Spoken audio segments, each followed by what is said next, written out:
This is a question about marginal propensity to save for 2 marks, and they've given you data here showing the marginal propensity to save over time from 2010 to 2015 in an economy. So first of all, marginal propensity to save, remember that means marginal, that word means extra. And the marginal propensity to save is about the fact that if you received some extra money, what proportion of it would you save? So for example, if you received £1 extra, what percentage of that £1 would you save?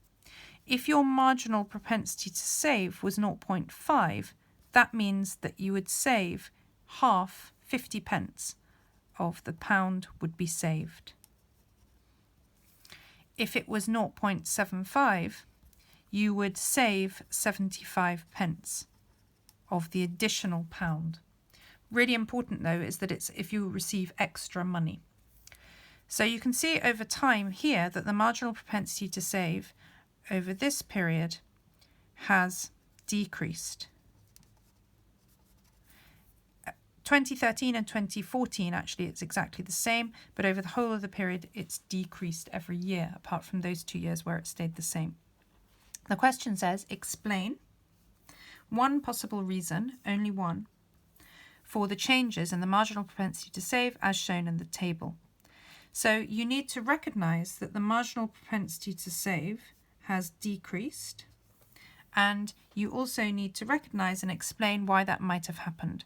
The most likely thing here is to do with consumer confidence. That consumer confidence has increased. Because if people are more confident in their jobs, that they're going to keep their job and that that's safe, then they're much less likely to be saving because they don't feel that they need to have savings in case something goes wrong. They think that they're going to remain in their job, they're going to carry on receiving an income. So if consumer confidence goes up, people will be saving less. This also ties in with if this was looking at the UK or many countries in the world over this period of time.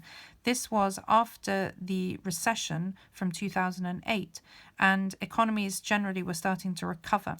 Therefore, more people had jobs, incomes were more secure, and people didn't need to save so much, or they felt as if they didn't need to save so much.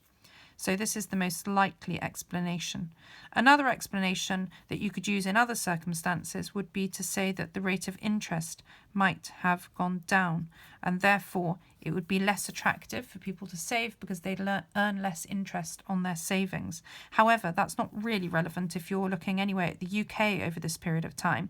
The base rate was 0.5% for the whole of the period, so that wasn't actually true unless for some reason banks were giving less interest on their savings in spite of that base rate being the same over the whole of the period.